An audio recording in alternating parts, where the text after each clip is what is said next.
You got it locked on Roadium Radio. Due to circumstances beyond anyone's control, Dr. Dre is in the motherfucking house. So right about now, and I say, yo Steve, are you with me? ICE, are you with me? Here's a little something about a nigga like me that never should've let me buy a tape from Steve. Ice Cube would like to play dope shit mixed by Dr. Dre. Since I was a youth, I like COMPTON. Now I like the motherfucking Roadium. Buying a tape or two, that's what the hell I do. You don't like Tony A? Well, fuck you, this is a game, and I'm in it. Ice Cube will fuck you up in a minute with a right, left, right, making you sick. And then you see Tony A is on the mix.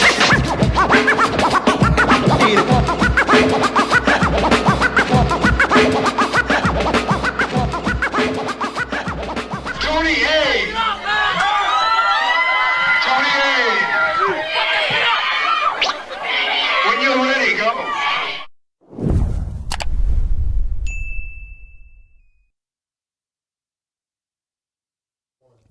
Welcome back, everyone, to Roadium Radio, episode 245.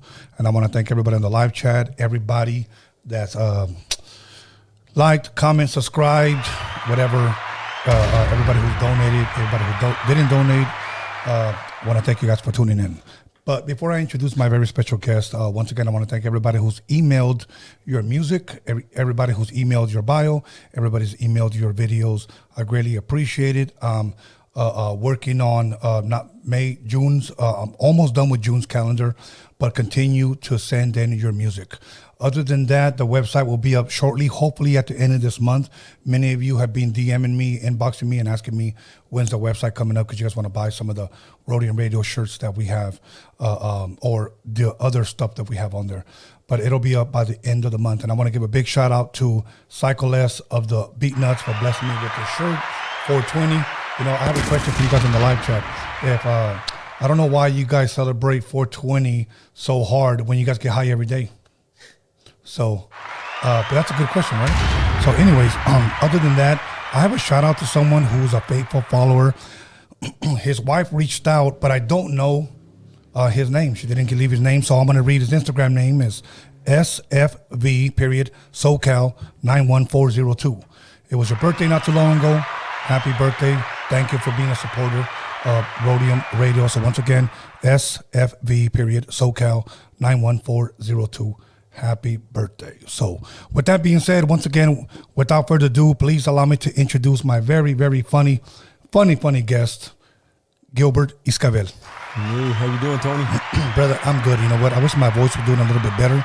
I was sharing with you earlier that when you sleep with the window open, that's what happens. So I have to deal with it, but I'm glad you're here, and I'm very excited because I saw you, I want to say early 2000s, and you were hilarious. So thank you. Other than that, man, you know, I know it's Wednesday, but how was your weekend? Oh, it was good. It was good. What did I do this weekend? Oh, I did a bunch of shows. Oh, really? Did a bunch of shows. I worked every day this weekend.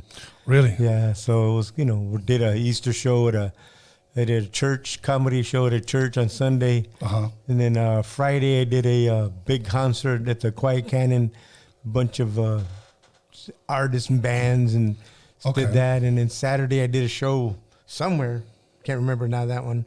But yeah, it was a busy weekend, brother. Okay. Now, you know, here's what tripped me out, because I have been trying to get a hold of you for the longest. And I'm being real with you when I say that, okay? And I had a big shout out to Pepe Marquez. I interviewed him here, and he brought your name up. And I was like, you know that guy? He goes, yeah. He lives right here in Wilmington. And I was like, you got to be kidding me. I've been looking for this guy, man. And then we talked, and you told me you've been here in Wilmas since 1994. 1994. Wow. You know, well, for those that may not know, where originally are you from? Like, where did you grow up at? Well, my parents were migrant workers. You know, they used to work the fields, you know. And so I traveled all over the country when I was a little kid. I grew up in labor camps all the way up to the age of 4. Actually, to the age of 5. And then from then on, from my mom and dad, you know, splitting up and getting back together, we would always, escape Pops. We were always on the run from Pops, Okay. And he'd come and find us, and there goes Mom right back to him, you know what I mean, with his little charm he throw on there. Right. And then we're running again, bro. So through all that, living with relatives all the time. And I never stayed in any place longer than 3 years until we moved to Wilmington. So I've been in Wilmington. That's why I call Wilmington home, because I've been here the longest. I've been here since '94. That's wow. So you never been 28 years, brother. 28 years. So in 1994, you got jumped in. You became a wheel medal, and the rest is history. I became an honorary wheel medal. Heck yeah, that's dope, man. You know what? I'm glad that we have a comedian legend here in the city of Wilma. So much love to our neighborhood here. So what part of the neighborhood you stay in? Stay in the, I believe you said on the west side, correct? On the west side, yeah. Okay. Yeah. Now I know you said the east side was taken. I said. All good, my bro. All good. It's funny because you told me, I only live 6 minutes away from you, and I was like, man, and all this time I've been looking for you, and 6 minutes away. Yeah. So I'm glad you're here. Now, so you said you never stayed anywhere more than 3 years. Yeah. Wow. Always moving. Always like at labor camps, you only stay there till the crops. You're done with the crops, and then you move on to the next. The next city or the next state. So I got brothers born all over the United States, and I got family all over the United States, because we were like bees, you'd pollinate. Yes. You leave little, so that, like, for example, one of my tias would meet somebody, one of the locals, and they'd marry them and stay there with them, and the family would move on. And then now we got connections in Florida. Like, I got brothers born in Florida. I was born in Idaho. Really? Yeah, picking papas and onions. Picking and, papas. And the hoppe, where the beer comes from. Yeah. So all you beer drinkers, you're welcome. Yeah, but yeah, bro. So that's what I was born in a labor camp.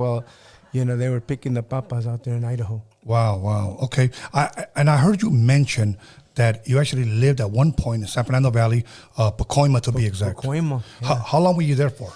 We got there in Pacoima in '74. My brother came out here to Califas to stay with my aunt. My aunt came out here. So when he was out here, man, all he would do is talk about California and how the weather was and the oranges, and we were like fiending. My mom, we went, and we had just gotten a beautiful 5-bedroom house out in the country, Section 8 situation. We were paying $52 a month for this big old the nicest house we ever had. Wow. We always lived in rat-infested, roach-infested places, bro. And we finally get this place, man. And my mom just deserted everything. She left it there to come to California in December of 1974. And when we got here, it was so cold to them. But to us, we just came from Michigan. We came out of a blizzard. They had a blizzard where it came up to the eave of the eave. Yeah. It came up, the snow came up there, buried the car and everything. So we got here, we jumped in the pool, bro. The pool was dirty. We didn't care, bro. We came in the pool. My uncle was like, you guys are crazy, Like, nah, brother, we just left the blizzard. This is a heaven right now. Right. So, 1974, my And that mom. was Michigan, you said? In Michigan. Okay, so Michigan to pretty much Pacoima. So now you're living in Pacoima. How long were you there before you actually came out here in 1994? In Pacoima, Pacoima, we were there from '74. We left the following year to Idaho. Then we moved to Washington, and then we came back to California in 77. Wow. So when you say you literally moved around, we literally moved around. I used to live in, we lived in Sunnyside. I've been to all kinds of schools, bro. I've been to like 19 different schools. See, and that's what I was going to say next. Like, what about schooling? What was that? Did you ever get a chance to actually play sports anywhere? Bro, I played every sport. I wrestled. I did everything, but I was never good at anything. I just did it to get out of the house. Yeah. To have something to do. But I was always the bench warmer, bro. Right. I was always the bench warmer. Remember, I don't know, Sinbad says a joke. He was a bench warmer. Right. And he used to tell the coach, hey, coach, can I play? And he goes, I was a minute man on the football team. Because he would ask the coach, can I play? He goes, yeah, in a minute, man. That was me, bro. I wasn't good at anything, brother. You know, man, one thing that, like, for an example, like you said, I was a minute man. That's a good one. Well, one thing about me, I played sports, and I don't think I was ever taught how to play football. So in my first year, I didn't get a lot of action. It wasn't until my second year. Yeah. But now, when you say you played any sports, did you play soccer, baseball, basketball? I played baseball. I played football, wrestling. Now, when you say wrestling, that's talking about lucha libre. We're talking about school wrestling. Okay. You know, and I talk about that in my act. You know, I talk about this stuff in my act. You know, in wrestling, I didn't like it because you got to, in school wrestling, you got to get down on all fours, and then some dude hugs you from behind. Right. I go, man, I didn't like that because that fool wasn't even on the team, bro. he came out of the stands. They had to put water out like a dog. Put water out. The whole hose on that dude. Get off me. So I wasn't, you know, wrestling. Like I was good at wrestling, but just not good enough. Because them farm boys, they wrestle, bro. Them farm boys can wrestle, you know what I mean? Now you said labor camps. How many hours did your parents work? Like as far as they per would day? work like, you know, probably from 5 to 5, you know. So like at least 12, 5 to 6, you know, 12 till the and up. sun. You know what I mean? Yeah, you would be working because the more you worked, like a lot, you know, the more they call them surcos, every row. The more you do, the more you cover, the more you got paid by the surcos that you did. Oh. So, you know, sometimes they had to wait for this. They wouldn't leave till the sun went down, bro. Wow. And it's crazy because they threatened. And when they threatened, I was working in the fields at 7 years old in Idaho, and they threatened my grandmother that if they catch me, because they would tell her, don't be bringing, he's got to be in school. But, you know, the more heads you got working for you, the more money you make. So grandma would take me to work with her, you know. So finally they caught me and they said, look, next time you catch him, we catch him here, we're calling child services. So she would take me to school. But what happened was they would go in at 5 in the morning. School didn't open till like 7:30. But the kids wouldn't get there like 7:30. I'd be in the back of the school, and then she made me hide in the back of the school so that they wouldn't see me out there. Right. So I was in the back of the school all by myself for like 2 hours a day with nobody to talk to, sitting on the cement. And that's where my mind got creative. Because you create your own imagination. Your imagination keeps you entertained. So that's why I'm very imaginative. My mind is I'm very creative. I create scenarios, sometimes bad ones, you know. You create these your own scenarios. So I would entertain myself, bro. You know what? It's funny because I heard a story one day. I think it was not a story, a joke. Ronnie Dangerfield in the movie called Back to School, and he said, "I once dreamt of going to college," and he said, "When I was asleep in high school." You know what? That's what that reminded you of. You know, you got creative with your time. Now let me ask you this. As a youngster, did you get introduced to comedy as a youngster? And if you did, share with us your memory. Who introduced you? What did you watch? What movies did you see? Or was there my dad? Okay. My dad was very funny. My dad was the clown of his whole family, they're all funny. My grandmother, his mom was funny, and my dad was a singer. He was a dancer, and my dad was very, very. He was an entertainer. My dad was bad, and he would make me dance in front of the family. And I was like 3 years old, he would make me dance in front of the family. So there I was. He'd tell me a dance called the Dirty Dog. The Dirty Dog. And, you know, just imagine what that looks like. You know what I mean? Exactly. They when I was older, they called it the Freak. It was the Freak. That's what it was. So that was the first dance my dad taught me, the Freak. But he called it the Dirty Dog. So there I was doing the Dirty Dog in front of the family, and they're laughing. So I got hooked. I got hooked to that, you know. Right. And then when I was in the second grade for show and tell, I remember second, third, fourth grade, we would do show and tell. And I can't remember what grade it was. I think it was that was a second grade. There was I never got anything to show because we were poor. We never got anything to show kids, you know what I mean? Right. So I would have to tell. But I would just get up there and just ad lib. Almost like freestyle. Yeah, freestyle, bro. I didn't have nothing to say. But I just wanted to get up, you know what I mean? Exactly. I had that Why bug not? already, you know what I mean? I was ready to do the Dirty Dog, you know what I'm saying?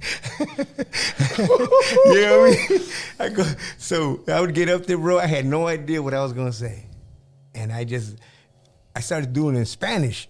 I started talking in Spanish to the kids. Yeah. And then I made them laugh, bro. I made the little white kids laugh because I was telling them Spanish. I was talking Spanish. I don't even know what I was saying. I go, yeah, cucurucucu, and they started laughing at that, bro. Right. So I had these kids laughing, and you know, even when I was in the 8th grade, I won. I never won an award in school. I won 2 awards in school, and that was the funniest kid and for the biggest flirt. Wow. Oh, I used to pick up on all them. I used to try picking up on all them white girls, bro. I There didn't you go. care. There you go. They didn't pay no attention, but I didn't care. I was trying to be like Daddy, the hound dog. You know what I mean? Yeah, Daddy, right. the dirty dog in me. Anyway, so It was nothing but the dog in you. That's what it nothing was. but the dog in me. So I won those 2 awards. That's the only awards I ever won in school. And then in the 9th grade, I remember at Pacoima Junior High School, we had an assembly, and the whole school was there. And they had a hypnotist. And he asked for volunteers. And here I go, had the big jamon, you know what I mean? Let me go up there, bro, you know what I mean? And then, so I get up there with a bunch of other kids, 9 of us. And this fool starts hypnotizing all these kids, right? Really? And you know me, I go, yeah, hypnotizing me, man. Right, you right, know right. Me? I go, yeah, right. So I said, I'm gonna pretend like he's gonna So I pretended like I was hypnotized. Oh, for real? And so he gave these kids a Barbie doll and a Ken doll. And he had them pass it around and create their own scene. And so they were all doing their little scenes, and they came to me home where I put them on top of each other. I did a little porno Barbie. The whole school went crazy, bro. They couldn't have blamed you. You were hypnotized. That's right. They couldn't do nothing. I was hypnotized. Wow. So, that's what Did you get in trouble for that? No, I was okay. hypnotized, bro. Exactly. See, that's a good one. I was hypnotized. Well, see, if the cops ever pull you over,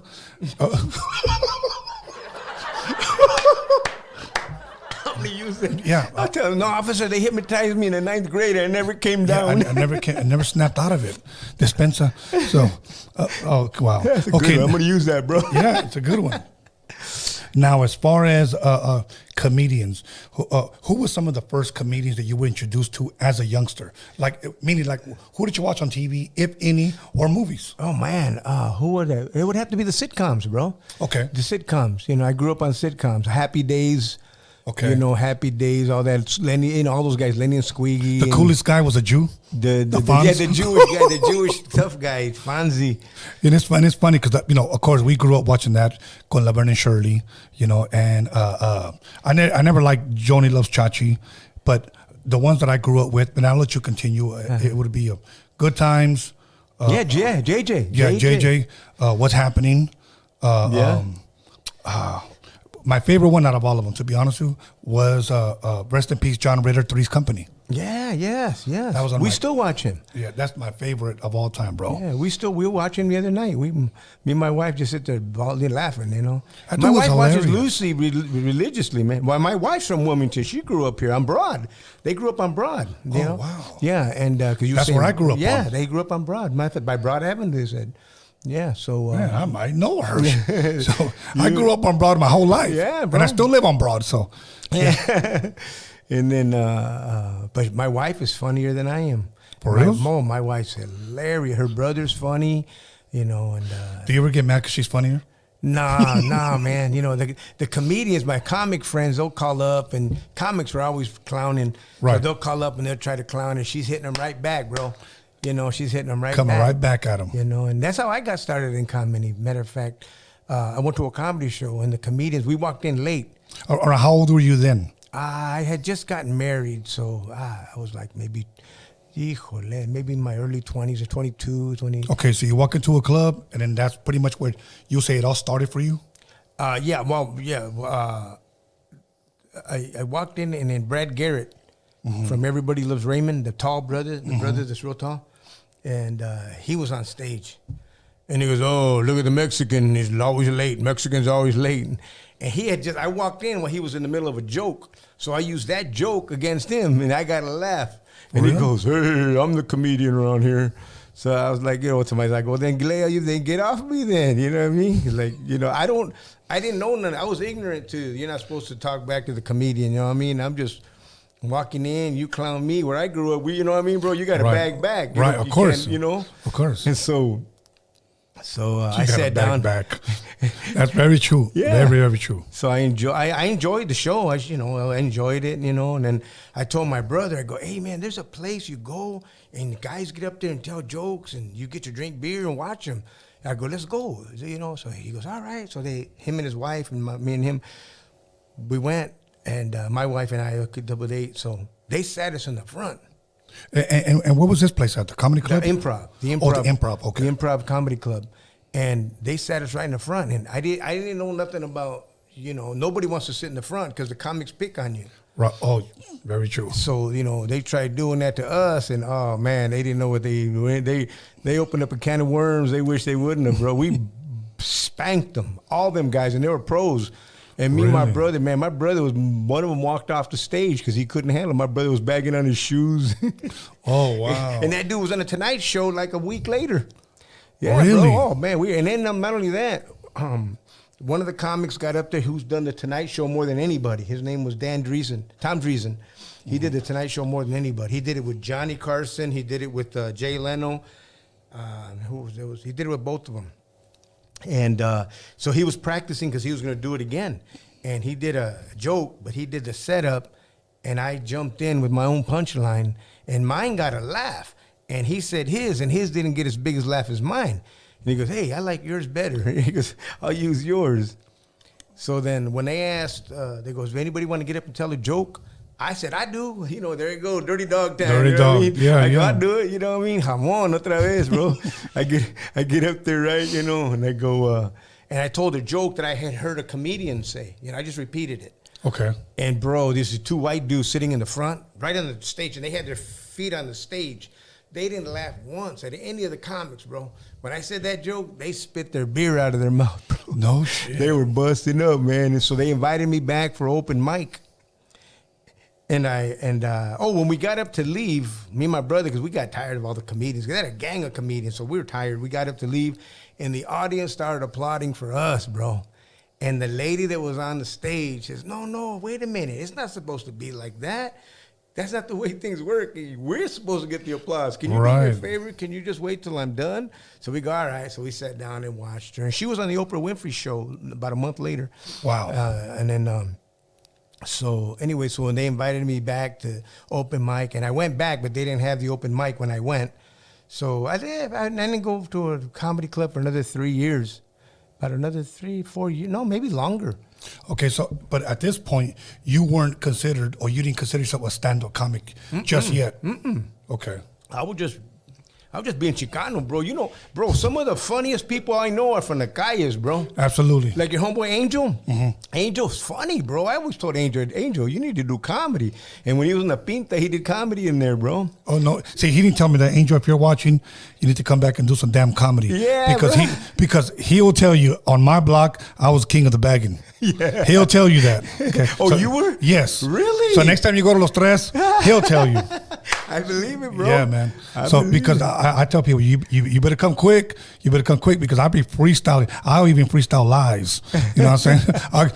Come here, pull over. Are you drunk? No, sir. Did you have one? Just one. One after another.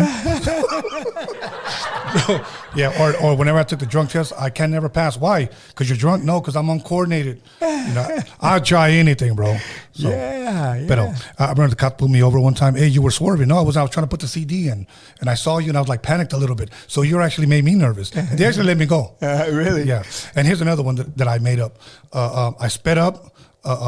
They had a sign that said, go slow, men at work. And I sped up, and the cop pulled me over in a motorcycle. Pulls me over, and he just tells me, hey, why did you speed up? And I was like, because I read the sign. What does the sign say? Well, bring it, and I'll read it to you. And he goes, read it to me, because you sped up when you saw the guy with the sign. And he said, well, I read it, go, slow men at work. And the cop looked at it, and he said, okay, you can go.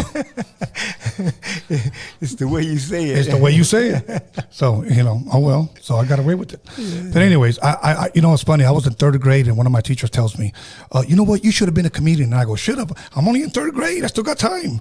You should have. Damn. Like, okay. I was a class clown, man. I was a little class clown. I think some of the best comics, at least in my opinion, were like class clowns. Yeah. And I think some of the best comics, at least in my opinion, is people that don't have to try to get into their character. They're just them. Yeah. Like I can see it in you, that's just you. Yeah. You don't say, okay, everybody, I got to put on Gilbert Esquivel. Okay, I'm here. It's just you. Yeah. So I met a lot of good comedians that they didn't have to get into character because that's just their character. Yep. So, but now let me ask you this: growing up, I know you looked at some of your sitcoms. Did you have any favorite comedians growing up watching TV? For an example, and maybe this will give you more a better view of my question, my dad will put on like Cantinflas, of course. You know, he'll put on Resortes and Tintan and Capulina and all these Mexican comedians. So that's kind of like where I got a lot of my stupid jokes. And then the English ones were like, especially Bob Hope, Bing Crosby. So a lot of the black and white stuff, you know, that's what I grew up on. And my dad was like the Mexican Jim Carrey. So he was hilarious. So did you have any comedians like that growing up that you watched? Just Cantinflas. I remember Cantinflas. I used to go with my grandmother every Sunday because my grandmother would take me to church. And then, you know, I'd go to church and do burpees at church. You know what I mean? On your knees, up, down. I mean, I was in shape as a little kid, bro. You know, dude. That's why we go to the Pinta all the time. We started doing burpees at church, bro. Yeah, they teach us at church. So, but after church, I liked it because, Saturday night we would go to the dance. Okay. With her. And I always have to sit there and, you know, dance with grandma, you know what I mean? Right. I was a little dance partner, you know? And then Sunday we'd go to Misa, and then right after Misa we'd go to the movies, bro, and watch Cantinflas. Okay. You know what I mean? Or whatever Mexican movie was playing, you know, and during that time, it was a summertime, and we were in Idaho, and all the Tejanos would come up from Texas to go work the crops in the fields. Oh, okay. That's where my mom and dad met, because when my dad, he was from Texas, and my mom was out there visiting her mom in Idaho, in Parma, Idaho. So my mom and dad hooked up there. So every summer, the Tejanos come to Idaho. You know, and so during that time, they played Mexican music, movies in the theater, the local theater. So that's what it was, Cantinflas every Sunday, bro. And, you know, I used to watch all the Cantinflas movies. That's you dope. know, so the Cantinflas, yeah. And then, but I never had any stand-up comedy experience, never saw any of that until I was an adult. You know, Okay. I didn't notice that until I was an adult. Did anybody ever tell you, like, man, you're funny, you need to be a comic? Oh yeah, they used to tell me that at work all the time. I'm like, I'd love to. I don't know how. Or I didn't know. I wouldn't even say it. Like, I would just take it like, oh yeah, but I didn't know how. I didn't know nothing about that. Okay. And do you come from a big family? Do you have a lot of brothers, a lot of sisters? There's 7 of us all together. Okay, 7. 7. You know, I tell people my mom and dad had a lot of kids. You know, I met most of them too. You know, because I got, bro, my jefito had kids everywhere, you know, so I got sisters and brothers out here that I supposed to have had, you know, so I haven't met them, you know, so I'm not lying. See, that's what I do. In my comedy, I don't tell jokes. I tell the truth, and I just add tapatio to it. That's all. That's it's the truth with tapatio, bro. Flavor up the truth. That's all it is. Exaggerate it. Take it to another level of exaggeration. You know what I mean? Yeah, right. But it's true. You know, I talk about when I got arrested for drugs, but I took it to another level and I exaggerated and I turned it into a joke. You know, Wow. I talk about my DUI. When I got my DUI, when I went to go get something to eat, you know, I go, you know, I pulled up to a taco truck. I didn't know it was a SWAT truck. You know what I mean? When we were trying to order food from a SWAT truck, bro. You know what I mean? You know what I mean? But what it really was, though, the truth is, I went to go get food, bro. And I ended up getting busted after that's when I got my DUI, you know. After you had one after another. Yeah, one after another. Oh, good, man. I remember one time we were getting chased by the cops. One of my Tommy's Burgers right here off of Sepulveda. Everybody in Wilmington is eating at Tommy's Burgers. And it was funny, though, because I had my pollo asado. That's what I love. The cops came. I was like, oh, hell no, I'm out of here. So I walked out of the restaurant, and I told my boy, hey, we're going to get in the car. We can get the hell out of here. Hold my pollo asado. And I was drunk as hell, too. So I take off in the car. I'm in my brother's car. I'm taking off. The cops follow me. I'm like, should I outrun it to turn on the lights? So I just speed up. Woo, we go over the train tracks like Starsky and Hutch. And I decided to pull over close to my house. And I got out to pretend like I'm going to go home, like I didn't see them, you know? And then by the time I turned around, all my damn pollo asado was on the dashboard. I got so pissed off, I started sucking up my friend, you know, for dropping my whole pollo. Yeah, so the cops pull over. What the hell's going on? I swear to you, they looked at the dashboard. You're gonna have a nice time cleaning up. You guys have you girls have a good time tonight. Yeah, I felt sorry for you because your pollo asado was everywhere. It was like roadkill. Roadkill, like he had a salad and all that, and I was just sucking his ass up because he done my pollo salad. I love that pollo asado from Tom's too. Yeah, it's a good pollo sauce, especially with the little red vinegar sauce that they give you. Yeah, really, really good. Yeah, but okay, so now you're in your 20s. You don't go to another comedy club for a minute. Yeah. And then what takes place after that? Did you start practicing in the mirror? Okay. I always wanted to get into acting. Since I was a little kid. I used to always tell my mom when I was in Michigan. I was about 12 years old. I remember I go, Mom, 11. Now when I was maybe 11, 12 years old. I would always tell my mom, I'm going to be on that TV someday. I'm going to be on that TV. You watch. I promise you. I'm going to be on that. And there was no acting classes. There was nothing else, no theater to inspire a little kid. I don't know why I said that, bro. So, but when I came out here, I got involved in the street life, and so that did that away with that. And then some things happened where I was an idol. What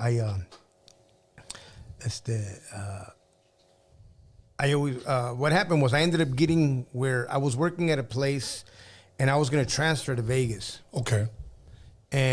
But then I started having second thoughts about my acting. I'm 30 years old now. Right. You know, and I'm like, man, but if I move to Vegas, I'm not going to ever get to accomplish my dream of being an actor. Because all of a sudden, they came back. I forgot about it. Yeah. But it came back, and I was like, you know what? If I don't go to Vegas, I'm going to look into getting back into acting. I want to get into acting because I got into an acting class before, but I just never pursued it. So my boss here liked me so much, he sabotaged it, so I didn't go. Oh. So I said, all right, I'm going to get into acting. So there was an actor that was working there. And I think maybe he's the one that got me thinking about acting again, because he was an actor. And I used to work at Levitt's Furniture, and he was in Glendale. Levitt's. I haven't heard Levitt's shooting in years. Glendale. I was there, bro, 5 years. Wow. Yeah, and then working at Levitt's, and then and so this guy was telling me, yeah, well, you know, if comedians, a lot of agents and producers, they look at comedians for that, and what they do is they get into you bypass all the agents and all that because they see you on stage. Really? So I go, because I've always wanted to do comedy. So I go, well, let me check out this comedy thing, man. Maybe I can use that as a shortcut to my acting. Yeah. So I took a class to teach you the business, how to get into stand-up comedy, because I didn't know the business. Remember I told you? Right. I didn't know nothing about it. So I took a class. They told you what to do, how to get into it, how to open mics, and how to set up a joke. You know, the whole thing about what a joke is and how to... Did that work for you? Yeah, it helped me a lot. It helped really? me. They don't teach you how to be funny. You can't teach somebody how to be funny. But they taught me how to use it as a business, how to make a business out of it. Oh, okay. The business side of the business side of it. So I go, all right, so I did it. And bro, I took off from day one. You know, a lot of people struggle for years. Jay Leno struggled for 4 years before he was funny. Como se dice that guy, Seinfeld? Same thing, years before they were funny. They would bomb every night. They would eat it, but they didn't care. They just kept doing it. They loved it. They got the bug. Not me, bro. I took off from day one, bro. I killed it. Okay, from day one. We're going to go ahead and take a pause right there, and then we're going to talk about you killing it from day one when we come back. So once again, everybody, call somebody, text somebody. You guys know the rest. We'll be back in 10 minutes. We're going to take a break. Make sure you guys tune in. We got Gilbert Esquivel in the city of Wilmas. We'll be back.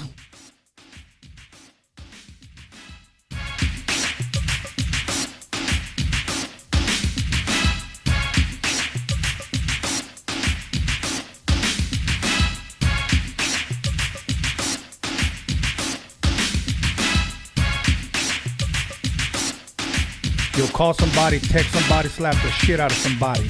Let them know that Roadium Radio is live up in this biatch.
Welcome back, everyone, to Roadium Radio episode 245.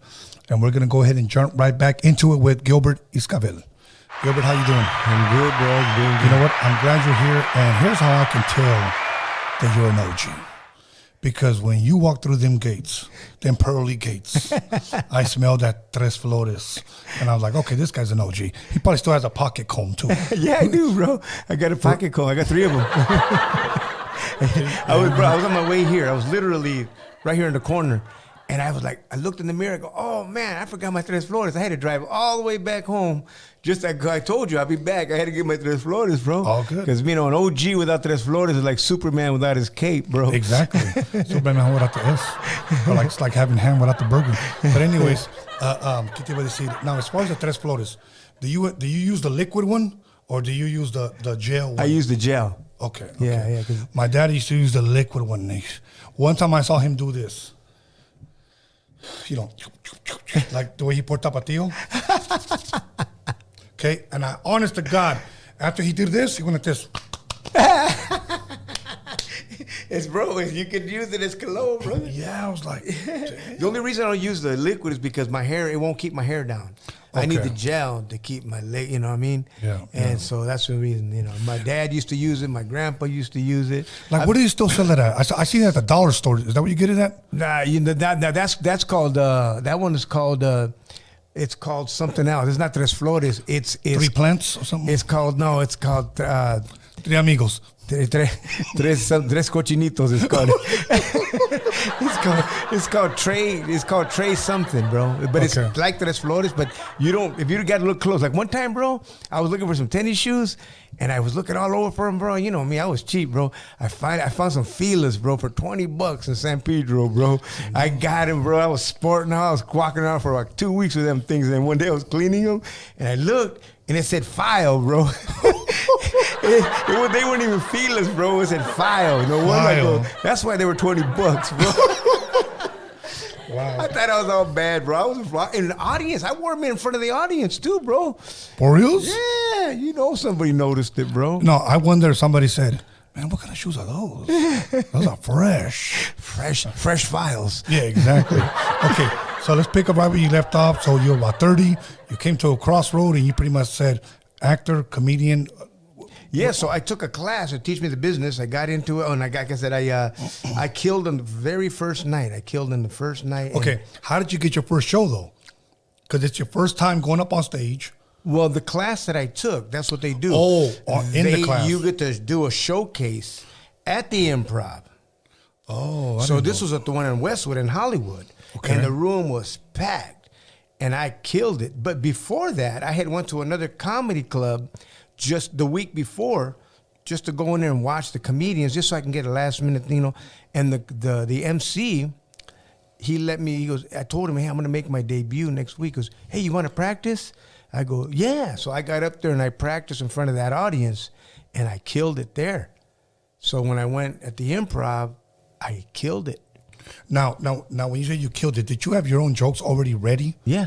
Okay, so you already and what was the set time like? 8 minutes. They give you 8 minutes. Yeah, 8 minutes. Yeah. Now, is 8 minutes seeming like a long time for somebody who's just barely starting? 8 minutes is an eternity if your jokes ain't working. If your jokes ain't working, bro, 8 minutes is the longest time in the world, bro. Imagine standing for 8 minutes in front of an audience and they're all looking at you and you're not funny. You feel this small, bro. You feel embarrassed. You feel, especially if your family's there. If you got friends and family there and you're eating it in front of them, bro, imagine, it's like standing up naked in front of a bunch of hyenas, bro, and it's cold outside. You know what I mean, bro? You're all turtled up, bro. You're like, You just want to crawl in your shell, bro. Yeah, crawling your shell, literally, yeah. Yeah, Wow. but anyway, so, but when, matter of fact, right before I went up there, bro, I felt like throwing up because the butterflies.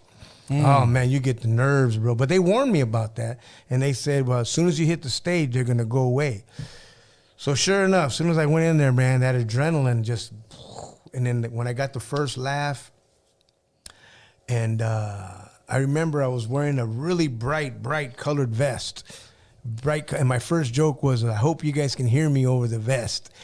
And they laughed, and I go, oh, yeah, that right there. And after that, it was just zinging them, bro, nonstop laughter, bro. Boom, you know what I mean? And then the first time I bombed, though, was an NA meeting. I was killing everywhere. But then I got humbled one night. I did a Narcotics Anonymous meeting, bro. Them fools weren't laughing. They were all tecatos, bro. They kept nodding out. Like, you know what I mean? Bro, no, they weren't laughing for nothing, bro. And that was so humbling and so, you don't realize it made me, I didn't want to do comedy no more. There's a lot of comics that they bomb and they never go back because the experience is so bad. It's a slow death, bro. So when they weren't laughing, that's it. My homeboy Willie Barcena, Willie was the one that talked me into it. Nah, Gil, you can't give up, man. Keep doing it. Why? So sure enough, I came back and I killed and I got my confidence back. But wow. Yeah. So you bombed at an AA meeting. A Narcotics Anonymous meeting. So it's hard to make a tecato laugh, bro. I ain't lying. The only way they'll laugh if you bring them a balloon or something, right? Exactly. Wow. Okay. So from there, what happens next? I mean, from this class, do you graduate or like? Yeah, well, that's your graduation. Your graduation is your performance, your showcase. That's when you're gonna know whether you got it or not. And you knew you had it. Do you remember what year that? 1991, November 1st, 1991. Wow. So yeah. you like, I just celebrated 30 years of comedy in November. So this year will be 31 years. Now, I'm asking, I don't know, this might be a goofy question, but I just have to ask. Do like comedians have to get like comic license or something? No. Okay. No. Okay, because I know rappers don't have to get none of that, but I know you have to get a contract when you sign to a record. We don't get contracts, nothing. We don't, unless you get a development deal for a TV show. That's the only contracts you ever sign. What about like for tours? Yeah, you get contracts like, if you're going to do a gig and sometimes they want a contract, you know what I mean? But you usually know, like right now I'm on a tour. I'm on a tour, the Latin Kings of Comedy. Okay. The 2022 tour, and it's we'll talk about that. Hold on, okay. I don't want to jump too far too ahead. So now you do the AA meeting. Then from there, because you said it's a slow death, you feel this low. What encouraged you, what motivated you to get back? My friend Willie Barcena. Okay. He's a comedian. Willie did the Tonight Show 8 times. He's the only Latino to ever do the Tonight Show, and so what happened was we were doing all these restaurants. We had to do because Hollywood, they already had their 3 Mexicans. Okay. Paul Rodriguez, George Lopez, and Carlos Mencia. And he's not Mexican, but still Carlos is, he's considered Mexican, and so they already had theirs. And they would tell us, because we would audition for the clubs, and they would say, no, you guys are too ethnic. Or me, I auditioned for the Improv, and man, dude, bro, my familia, my primo, well, he's my brother-in-law now, but he brought a big old bottle of Seagram 7 to the club. And they're sitting there drinking it, they snuck it in. Raza, bro. Right. Snuck it into the club. And I'm up there killing it, bro. I'm auditioning for the Improv. I'm killing it. After the show, I'm waiting for the manager to come and give me his, his blessings or whatever. Am I accepted or not? Instead, he brings this empty bottle of Seagram 7. He goes, here, you tell your family next time they got to pay for their alcohol.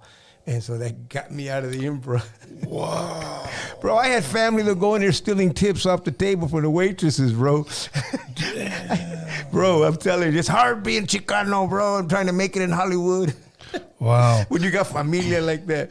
But anyways, then the other ones would tell us, well, you're too ethnic. We're like, what about Paul? Because they already had their Paul. They already had their Mexicans talking about Mexican experience. So we had to go to the bars of East LA and the black comedy clubs of South Central to get time and be able to get better. How were you received there, knowing that you were Chicano and if you will, a black nightclub? Those are the hardest ones to do, because black people are honest.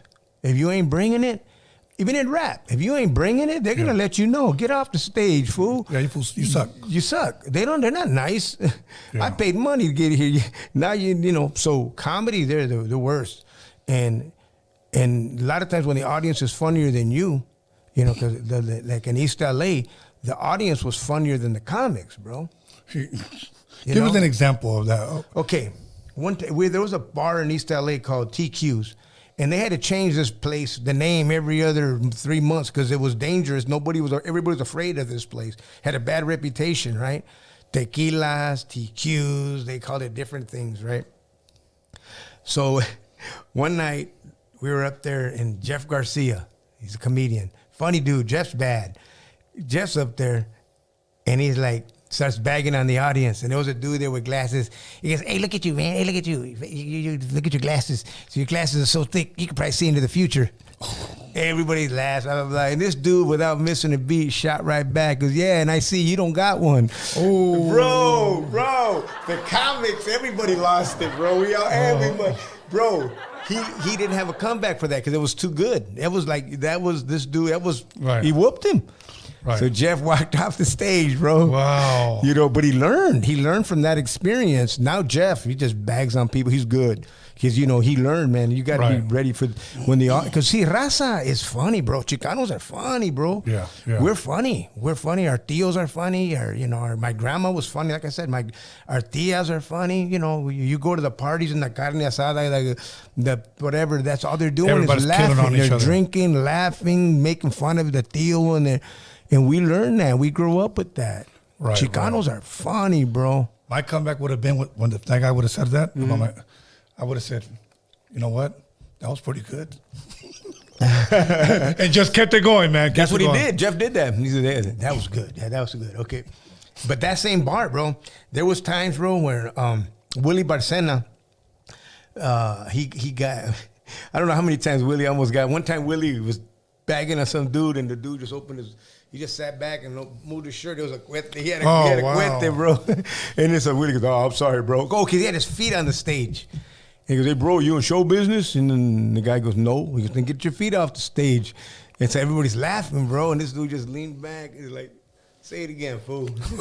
Hey, Willie goes, "No, I'm sorry, bro. Keep your feet on the stage. Here, put the other one on." He goes, "Aim beside your feet, bro." Wow. But anyways, another time he got into with some Mongols, bro. Really? So he was making fun of, and the Mongols followed him to the gas station, bro. No. After the show, they followed him, bro. Luckily, he had a Theo or somebody who was a Mongol. He called him up. He goes, "Hey, bro, you know, I need your help." And I guess these dudes, you know, he knew him. Right. So he saved his life. And next thing you know, the guy invited him. Now he's hanging out with them at their little clubhouse. And one time, too, one time I was up there, and there was this dude just got out of the joint. And he's heckling. He's heckling us. And I go, "Hey, man, you know, you think you can do this? Get on up here. Come on up here. If you think this is easy, get up here."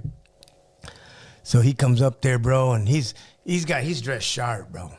And it starts taking off his gloves and doing all this and taking off his shirt. I go, "Man, get out of here, dude. I came up here to try to do comedy. You want to do a fashion show?" I go, I know, but after I took him, I go sit down. And I started bagging him when he was down there. Bro, next thing you know, he came rushing at me at the stage. He came rushing the stage, Really? bro. But luckily, my little brother, I got a brother who's half Russian, half Mexican, bro. Big old dude. My baby brother's huge. He just stood in front of homeboy. He said, "No." So homeboy just said, He went back and sat down. But this was the place, bro, that we had to, como se dice, we had to sharpen our teeth, man, in places like that. And in the black comedy clubs, bro. And we got good. I might be stretching, but I want to ask. Do you think Hollywood is being racist towards Raza because they said we already have Carlos Mencia, Paul Rodriguez, and George Lopez, and like we don't need no more Mexicans? No. They just needed somebody to bring something fresh. See, because George was talking about the Latino experience. Right. Paul was talking about the Latino experience. You know, Carlos was beyond that. But he was also, he was talking about that thing too. But Carlos was amazing. Carlos is like way up here, bro. I don't care what audience it is. You know, George and Paul do great with Latino audiences. Carlos does great with every audience, bro. I'm glad you brought that up. I had a comedian here named, I believe, what do they call him? Momo? Yeah, Momo. He was here. Funny guy. I asked him the same question that I'm going to ask you. And you could say next question if you don't want to talk about it. It's cool. It's kind of a controversial question. Mm-hmm. He's up on stage at the comedy club. Joe Rogan walks up. I'm sure you've seen or heard about it. Mm-hmm. Grabs a mic, starts accusing him of stealing jokes. Yeah. everybody says that killed his entire career. Mm-hmm. Okay. Was that true? Yeah. Yeah. Carlos will tell you. Me and Carlos had a heart-to-heart about that. Carlos was depressed for a long time behind that. No, but are you saying, yeah, it's true that he did steal jokes? Yeah. Yeah. Wow. But he didn't have to. Carlos didn't have to steal jokes. Right. You know, bro, a lot of times when you're up there, sometimes I'll do a joke that I heard another comedian say. I'm not stealing it. I mean, I needed it at the time. And I'll tell him, hey, bro, I used your joke. Or I got some comics will tell me, hey, Gilbert, I used your joke, man. You know, I go, no problem. You know, that's cool. You know what I mean? But don't use it all the time. Now you're stealing my material. See, now that's not good. And that's where Carlos got in trouble. Because he would do a joke that was already done by somebody else. You know? Yeah. And, but, you know, he learned. He learned. He didn't, you know, he paid the price for it. He paid the price for it, bro. You know, and he doesn't have to, though. Carlos is super funny, bro. He's a super funny guy. He didn't have to do that. He didn't have to. I saw an interview where some guy wearing a suit, I guess was like, the damn dude looked like an attorney somewhere, or he was being interrogated. You stole jokes. How are you going to sit there and tell me? He go, I didn't steal anything. And I was like, the guy interviewing him was pissing me off because I'm like, I don't know who in the hell this guy is. Yeah. You know, but I was talking to Momo about that, and he was just like, well, you know, like, I don't know, you know, a lot of people say that, but it almost seemed like that Joe Rogan thing kind of pretty much ended Carlos's career almost. Yeah. Carlos is still working. He's still working, but not like he used to. Not like because he used to have specials and stuff all the time. Yeah, and then he had, you know, Carlos is working a lot. He does a lot of these casinos and everything. He's still working, bro. But you know, Carlos went through we had a heart-to-heart on the airplane one day. And we were flying from Sacramento, and he was doing a show up there. I did a show up there, and we just met at the airport, and we flew together. And he was pouring his heart out. He was telling me, man, dude, I went through a depression. You know, when you got the whole world against you, man. I know. That's not a good place to be. Definitely not. You know what? And one thing about that, I applaud him for at least keeping it pushing and still going. Yeah. Because he didn't have to take interviews and talk about it, but he did. You know, and I told Momo, man, I would love to get in contact with that guy, interview him here. Because let me tell you something. One thing I know about hip-hop music, okay, rap, when you make a beat, how it all started, you know how it all started? Was taking other people's material. Right, sampling. That's all it was. That's all. Even if you just took a drum, a boom, ba-cap, boom, boom, ba-cap, and we used it for somebody to, hey, sooner or later, some of those drummers artists got wise and said, hey, you're using my material. So now we had to pay for sample clearance. Now, when you look at comedians, I had heard that Robin Williams many times because he was going off the top of his head or whatever, and then a joke came on that he heard somebody say, he used it, and later on he would write them a check or, hey, bro, I used your joke. Yeah. You know, they would call him on it, and he would write him a check. Yeah. Everybody is guilty of doing. See, look at me. I use a joke about Mexicans. That's Jeff Foxworthy. Okay. That's Jeff, the Rednecks. Right. He did it. And then the Wayans brothers, they wrote a book called Black Necks. And it's all about things that black people do. So I said, I want to do one for Mexicans, what we do. So I call it Mexicans, because black people call us Mexicans. Yeah. You know what I mean? I grew up, hey, Mexican, they call me Julio. Say Julio. Everybody, I thought my name was Julio because all the black people, say Julio. Right. But they call it, y'all Mexicans is too loud upstairs, man, because we used to live in the black projects. The black people, y'all Mexicans is too loud up there, man. So I say Mexicans. So now I talk about the things that Mexican people do, that we do, things that we do. Like if you attended your parents' wedding, you're a Mexican, you know what I mean? Right. If your old lady is taller than you are, you a Mexican. If you got 3 kids named Junior, you a Mexican, you know what I mean? If you over the age of 36 and still get hickeys, you a Mexican. You know what I mean? These are things that Raza does, bro. What if you park your car on the lawn? Yeah, if you park your car on your front porch, you a Mexican, dude. If you barbecue on your front porch, bro, you see what I'm saying? So, yeah, when I do that, I get people that think, oh, you stole that from Jeff Foxworthy. Well, I can't deny it.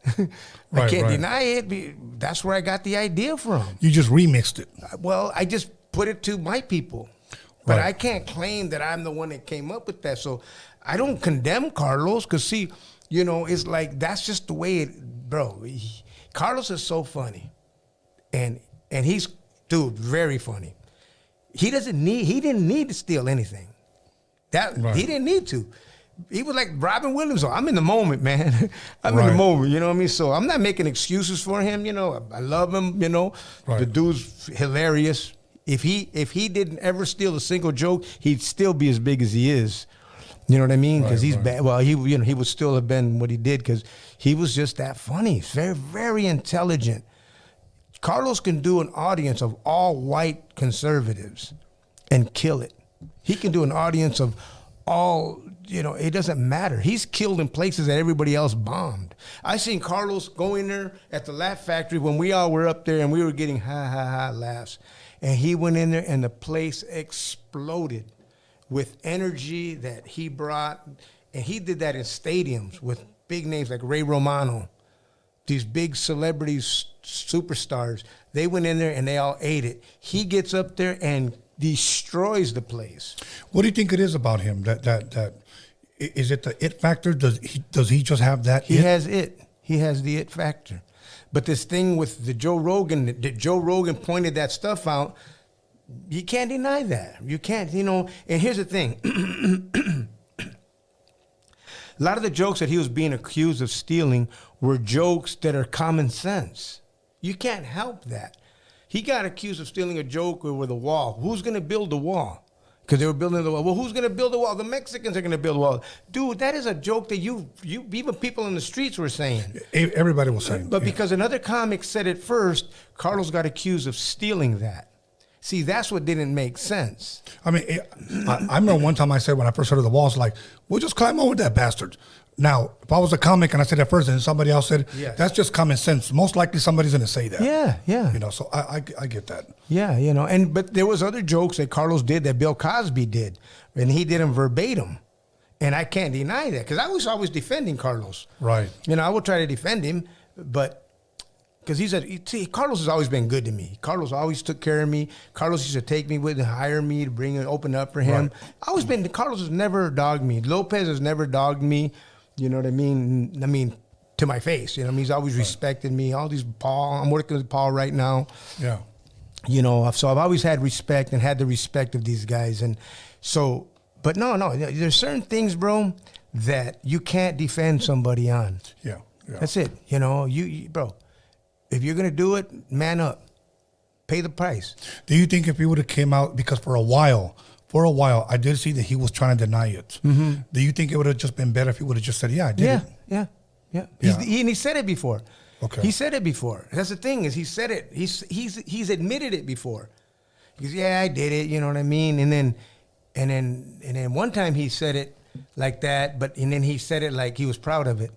I'm like, oh, dude, no. And that's probably what, because you can't do that. You can't do that. Yeah. You know. Okay. But he, you know, right now, like I said, he's good now. Yeah. He's at a happy place in his life. He's got a great family, you know. And but as far as him ever being at that status again, no. Yeah, because of that. Because of that. And I had heard that him and Joe Rogan were good friends before. Probably. Yeah, that's what I had heard, that they were good friends. But so, anyways, let's talk a little bit about, because you had mentioned prisons. Yeah.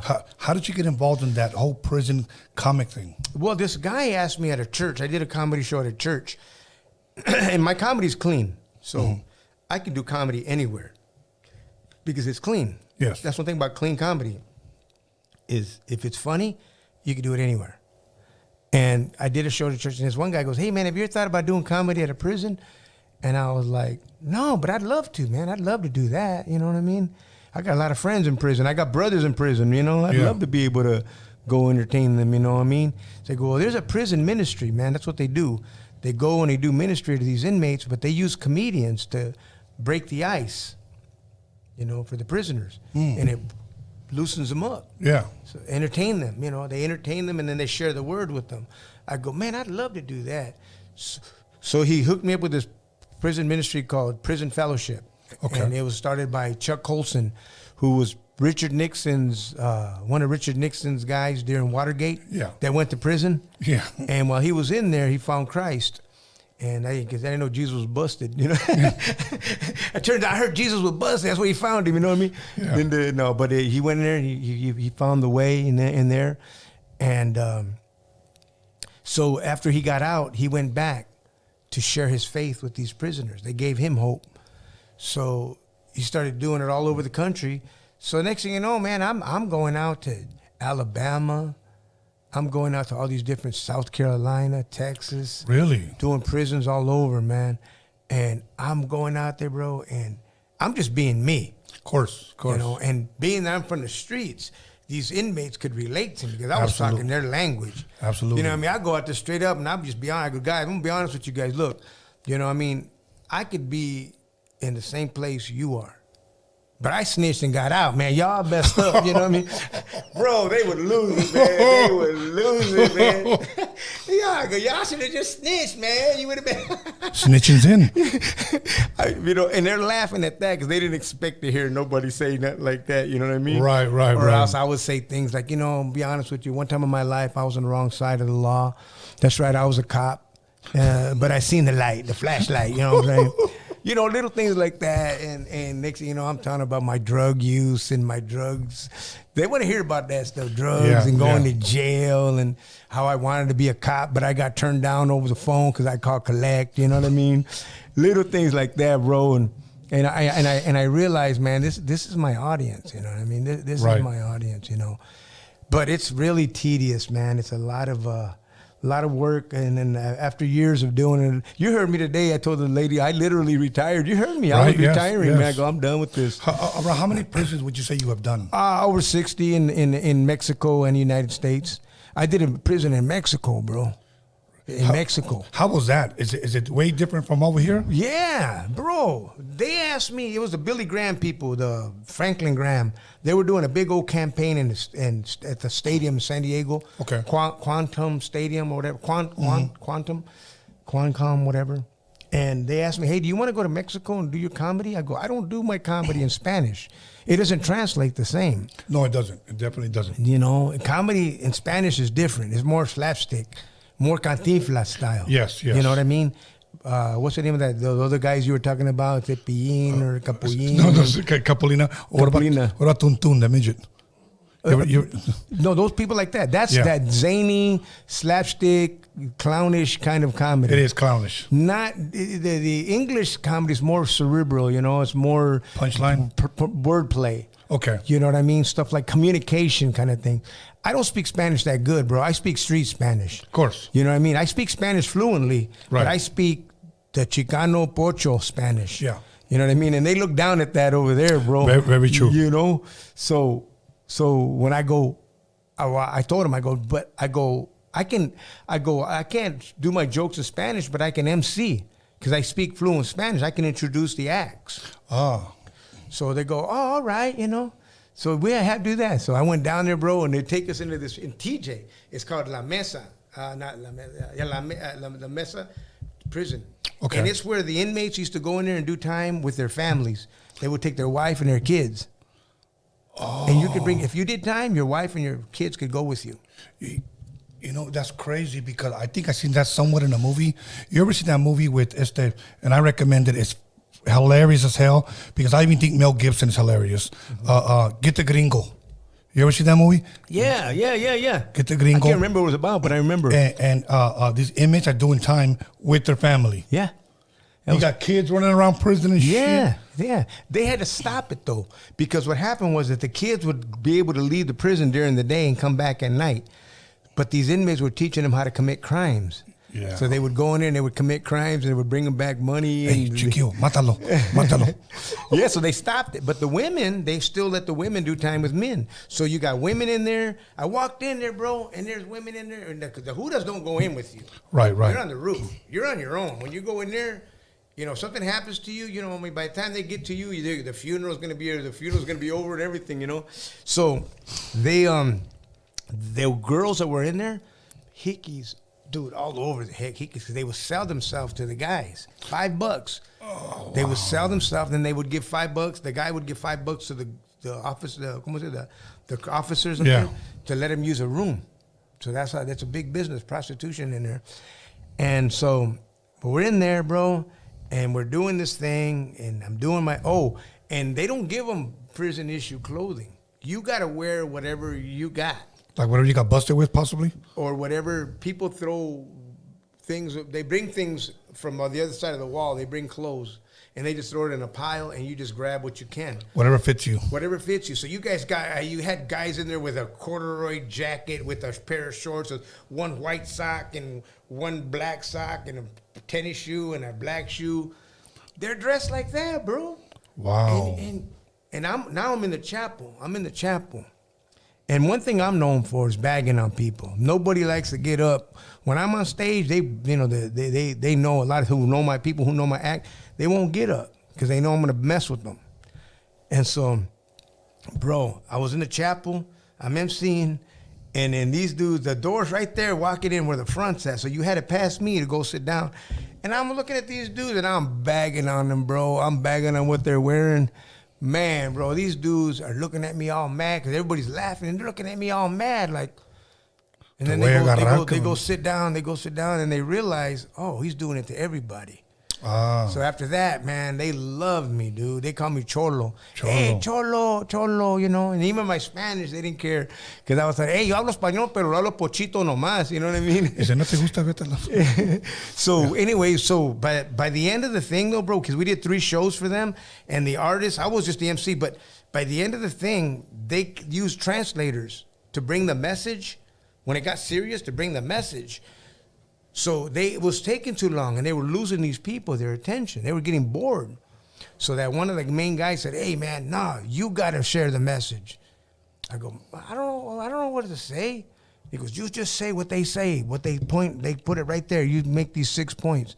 I go, all right. So the 3rd show, bro, he goes, because you already got them in the palm of your hand. Because they were following me all over the prison, bro. Because when we would go to lunch, they would follow, hey, Cholo. Like, I was like the Pied Piper.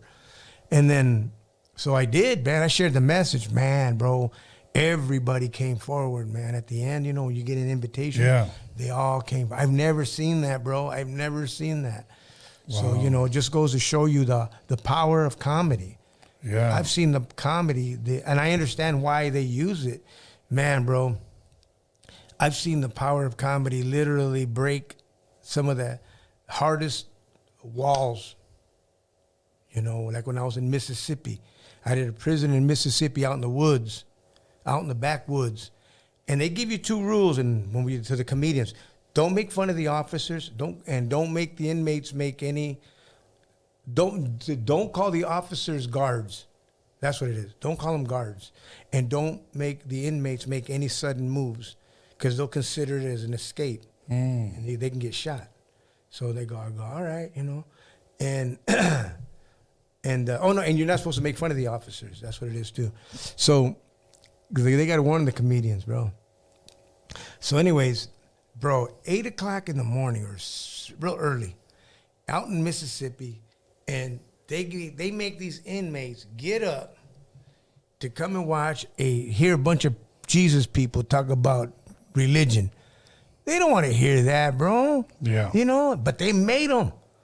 And then the warden gets out there and he starts going off on them. Because before I go up, because I'm the MC, and before I go up there, the warden's like, boys, these kind of folks came from all over the United States of America to entertain you. I swear for God, and you get out of here and put you back in your cell.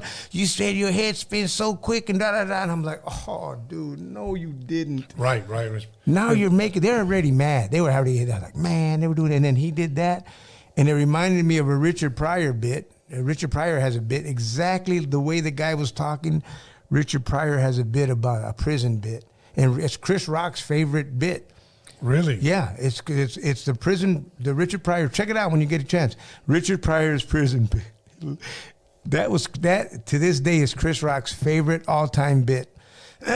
So here I am, I'm witnessing it right there, bro, in front of my eyes. And I'm like, oh no. So he goes, all right. So let the show begin. So now I'm out there, bro. I'm trying to make this mad hornets laugh. This hornet's nest mad. It's got punched and shaken up. Right.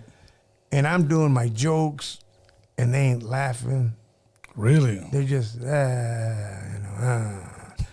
And then I turn around, bro, and the only one laughing is this black officer behind me.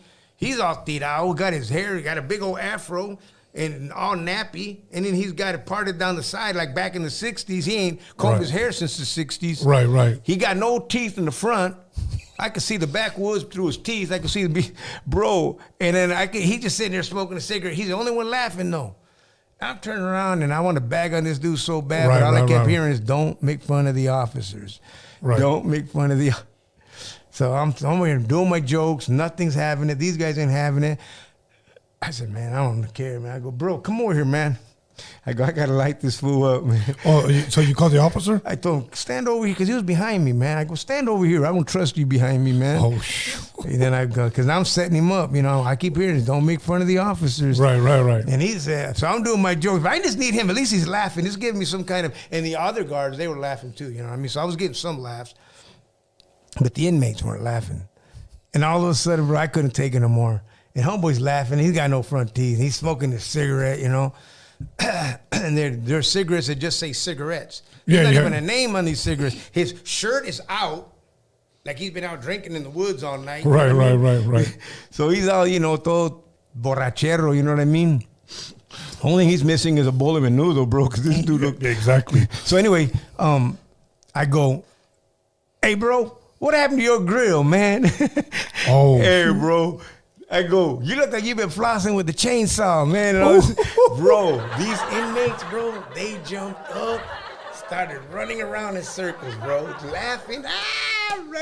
Somebody finally got him up. Bro, if that would have wanted to escape, that would have been a time to do it, because the officers, they were on the ground, on their knees, slapping the ground, bro, laughing so hard, bro, because I'm going off on this dude and his cigarettes. I'm going off on everything about him, man.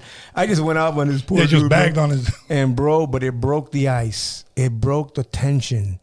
It did everything. And then after me, the people went in there and did their shit, and they shared the message. And it was a powerful day, man. Awesome. But the power of comedy, bro. The power of comedy. We're going to continue to talk about the power of comedy. I want to ask you about some of your favorite comics and other questions. So once again, we'll be back. Give us 10 minutes. We're going to go ahead and tell a couple of jokes about everybody on the live chat. So make sure you guys... don't get mad. Anyway, we'll be back 10 minutes. Once again, call somebody, text somebody. You know the rest. We'll be back.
And welcome back, everyone, to Roadium Radio episode 245, right? Yes. 245. Yeah. Anyways, we're going to go ahead and jump right back into it with Gilbert Esquivel. Real metal with the tres flores still on. He still has a hair comb. Well, no, it's a hand comb, huh? It's a hand comb, baby. Palm comb. Palm comb. I never heard of palm card. Hand. Yeah, okay. Do you remember back in the day, there used to be that switchblade with the comb? Yeah. You don't have that, do you? Nah. Oh, okay. So, I had a real switchblade. Oh, okay. You know what? Now, today's 420.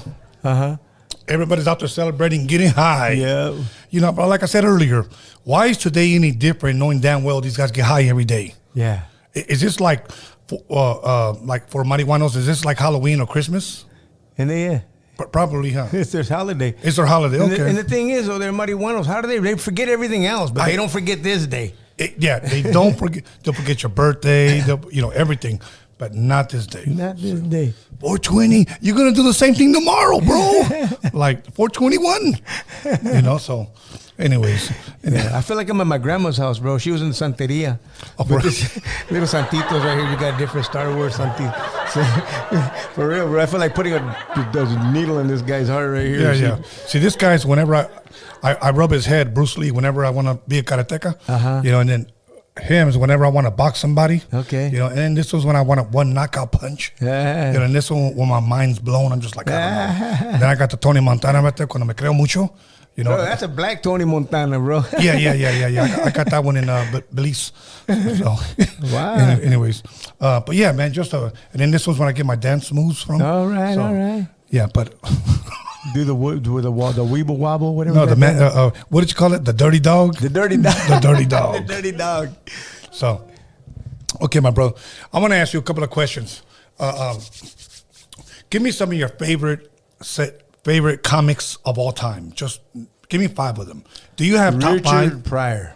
Number 1, Richard Pryor. Richard Pryor is everybody's favorite. Yes. But do you know where Richard Pryor got his inspiration from? No. Bob Newhart. Bob Newhart? Yeah. Bob Newhart used to do radio. He wasn't even a comedian. So when you did radio back in the days, you had to create theater of the mind. Very true. You got to create a picture. Yes. Yeah. So people could create their own theater in their own mind. And so you had to be good at that. So he would do a lot of these animals that talk and and all these. He'd create, like, and when he was on an airplane talking to the stewardess, and he would just do it, and he would just and your own mind would create the scene. His voice, his story would give you a mental picture and take you there, and then there you are.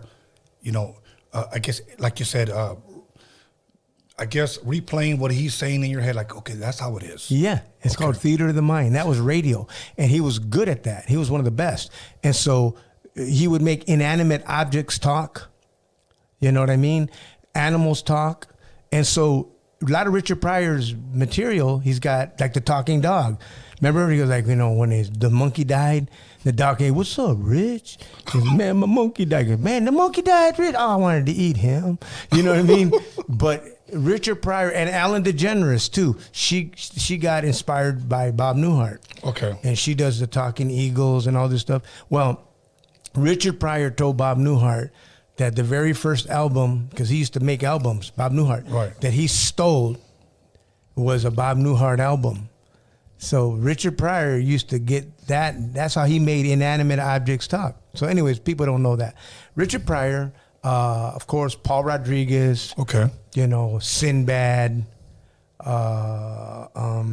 Who else? Sinbad, golly. There's 3 that I can think of. Other people that I find funny are, golly. I find a lot of comics funny. It's hard to bring them down. What about Eddie Richard Murphy? Jenny?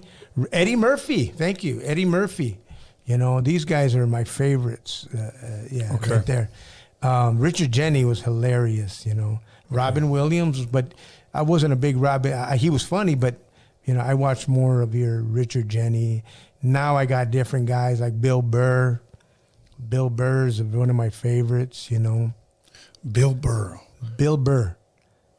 Burr. He's somebody just recently told me about him. Oh, he's funny, bro. He's a funny guy. There's a lot of. He doesn't have a podcast, does he? Yeah, he's got a podcast. Yeah. I think that might be the same guy. Okay. Yeah, he's got. Okay. But he's the one that went off on everybody in Philadelphia. He went off on everybody in Philadelphia. When the bunch of comics, about 5 comics, were doing a show in Philadelphia, and these Philadelphia people are mean, bro. They're known to be mean. Oh yes, I've been there plenty of times. Philadelphia Eagle fans, they're always fighting and everything. Well, they're just vicious people, bro. This dude went out there and laid into them, talking about their mothers. I hope your mother gets cancer in her anus and all kinds. I mean, all kinds of. You're like that. I'm sitting there, oh my God, this dude just went off on them, bro. Next thing you know, because these people were booing him, but he kept going off. Finally, he won them over, bro. Next thing you know, he's got them laughing and cheering for him, bro. Wow. Check it out. Bill Burr goes off on the Philadelphia audience. I'm going to have to check that out. Check that what out. about a Jim Carrey, John Candy, Chevy Chase, some of those. My favorites are the black comedians. Okay. And with Raza too, Mexicans. I remember when we first started doing comedy, it was hard to get Raza, our friends, to go to the comedy shows because they were like, Gilbert, man, I'll be honest with you, man. I don't think the Latino comics are funny, man. I like the black comics better. I go, well, they've been doing it longer than us. Mm-hmm. We're new to this. You know? Right. We're new to stand-up comedy. We still got to, get our chops moist. We still got to get our chops going, we got to still hone our craft. Yeah. Now, bro, nah, man. Now it's like, it's this not the other way around, but we caught up. Yeah. We've caught up, and like even me, like myself, I've been on the best of BET's Comic View. Remember Comic View? Of course. Yeah, I was on the best of. They had me on the best of. Dennis Gaxiola, another one, they had him on the best of. Juan Villarreal out of Texas. A lot of these black comedy shows where they have black comedians, they'll use us. They bring in Latino comics, man. We go out there and we kill them, bro. That's awesome, man. That's awesome. Now, the Latin Kings of Comedy, I know you got that. You're on that tour. Yeah. Can you tell us a little bit about it? Like, how long has that been going on? Who's the headliner? Who puts it together? Okay, before it was, it's done by Chicano Hollywood. But before it was Paul Rodriguez, Joey Medina, Alex Raimundo, and who was the other one? It was, oh my God, who was the fourth one? It wasn't Lopez. I can't remember who it was. It was 4 of them. And then now they started it again, the 2022. Because they did their little tour, then they did the movie. Then now they started in 2022, they started a new one. And on this one, it was Paul Rodriguez, Joey Medina, Dennis Gaxiola. Dennis Gaxiola probably has the most views on social media right now. One of his videos has got over 130 million views. Dry comedy. Really? The dry bar comedy, yeah. And so he's on this tour. And Johnny Sanchez, Little Joker from, remember Little Joker from Mad TV? Oh, Hey, favorite fan, there. Little Joker. Yeah, he's on his tour. So one of them was going to be off. And so they asked me if I could take their place because they had another show to do. So I go, yeah. So and then they go, hey man, we were talking about it, man. We were talking about you, and we would like for you. You make a great host. Can you be the host you want to host the rest of the tour? I go, yeah. So now I'm the host. I'm the host. I'm the Steve Harvey, where Steve Harvey was for the Kings of Comedy. Right. That's what I'm going to be doing on this tour. That's awesome, man. That's awesome. What are any movies? Have you been in any movies that people may know or may not know? I was in the movie The Holiday. I've been in a few movies, but the one the people who know me from was The Holiday with Jack Black, Jude Law, Cameron Diaz, and Kate Winslet from the Titanic. Remember? Right. Jack and what was his name? Jack. I think his name was Jack. Every white guy's name is Jack. Anyway, go ahead. Anyways, the main girl. Well, they're in this movie called The Holiday, and I got a small part in it. It's a very small part in it, but the director, they had to look for over 100. They said they looked at 100, and on the DVD, and when the director's commentaries, she talks about it. She goes, we had to look at over 100 Latino comedians to find somebody that can get a laugh without saying a word.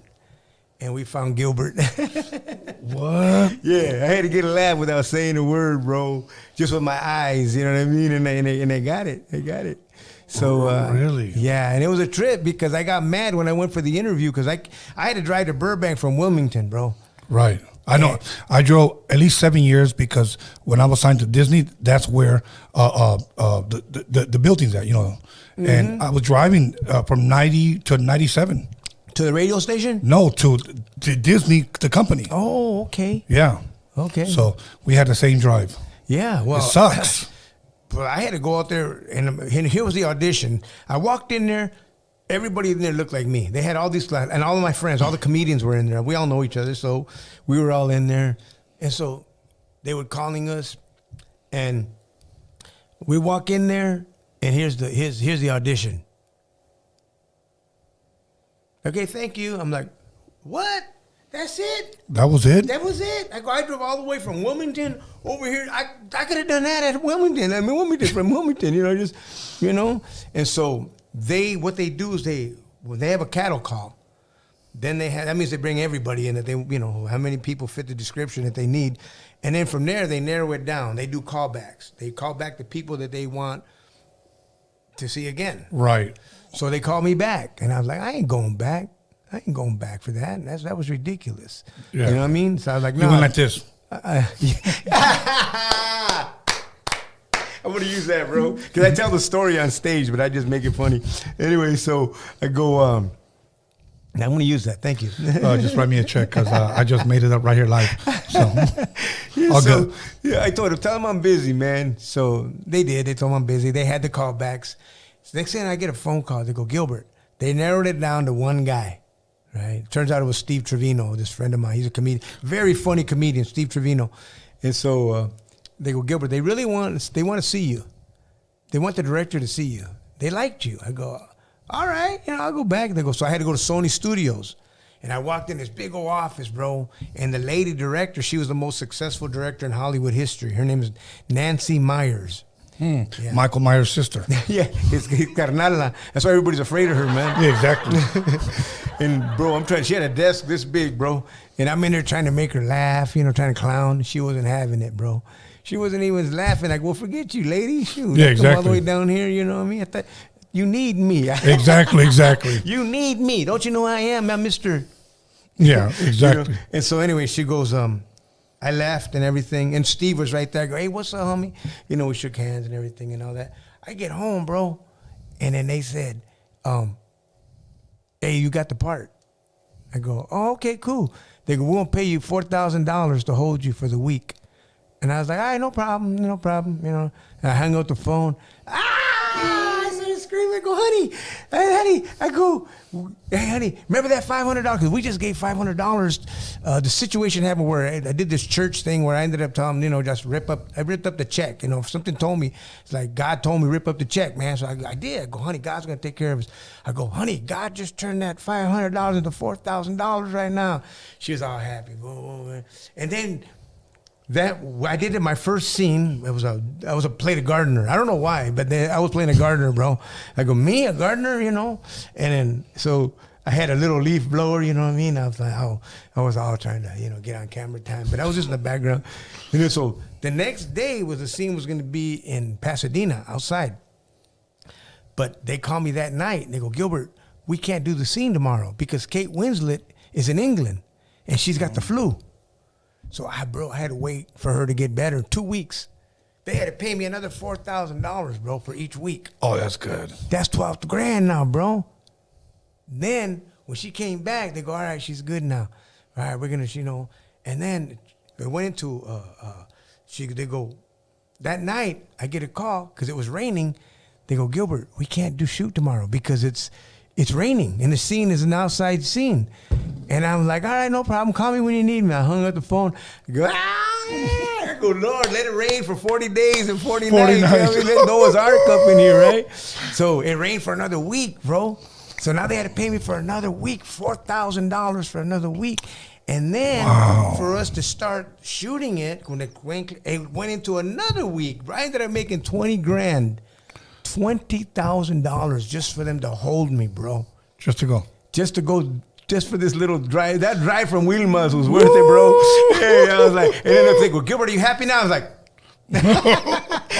and then not only that, bro, the money is that's not where the money's at. The money is in the DVD. It's in the royalties. It's not in the box office because the box office is only, few Right. weeks. The money is in the DVD royalties.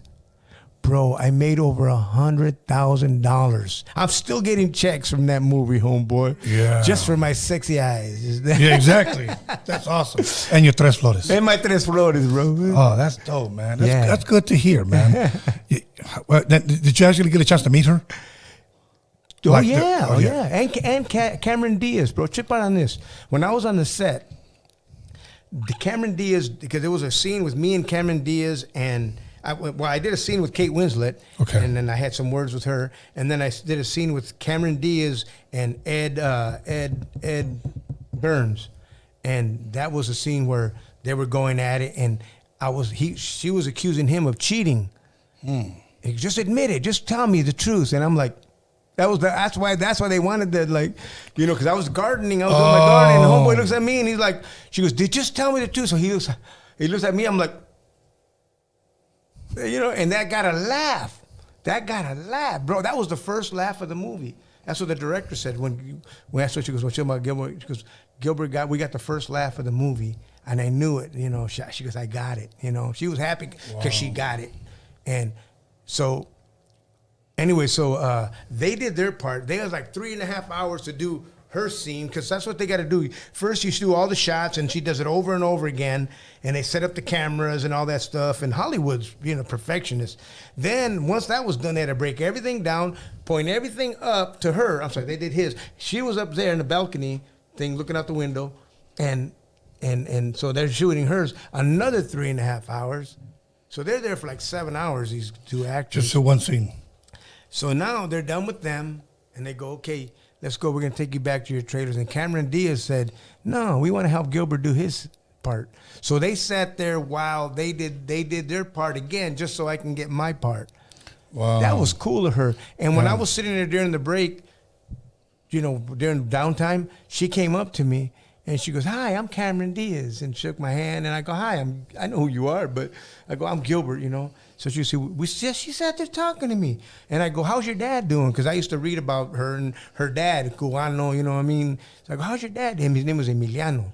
So I go, how's your dad doing? You know, Emilio or Emiliano. She goes, oh, he's good, and dad's good, and da. So we're talking about her dad and talking about her, you know. She was with Justin Timberlake at the time. Oh, okay. So she's talking to her, and then finally she goes, all right, it was nice meeting you, and she left. And so I told this other Chicano that was there working, picking up cables and stuff, you know. I go, hey, homie, she just came up to me and introduced herself. I go, that was cool of her. He goes, dude, she's like that. I was working at Paramount Studios with her in another movie, and she walked all the way across the stage just to introduce herself and shake my hand.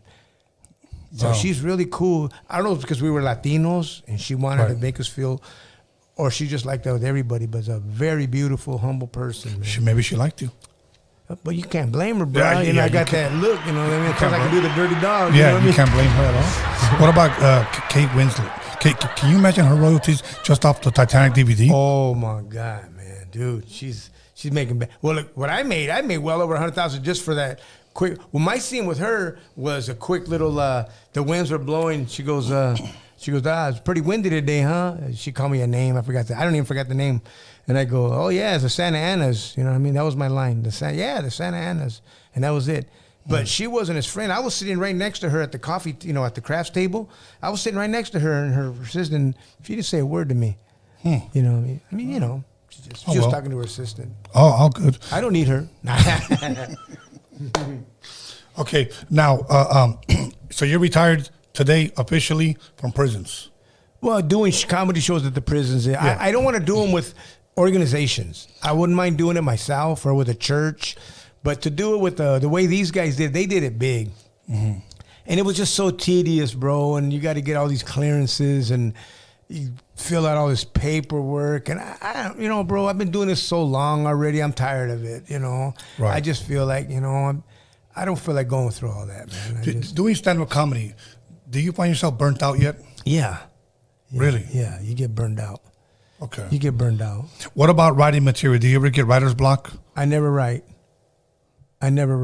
Okay, then what do you do? I just talk about experiences, life experiences, bro. I don't write. If I wrote, bro, it's a job. See, I retired when I was 33. I I do comedy as a hobby. I don't consider this a job. Whenever it becomes a job, Yeah.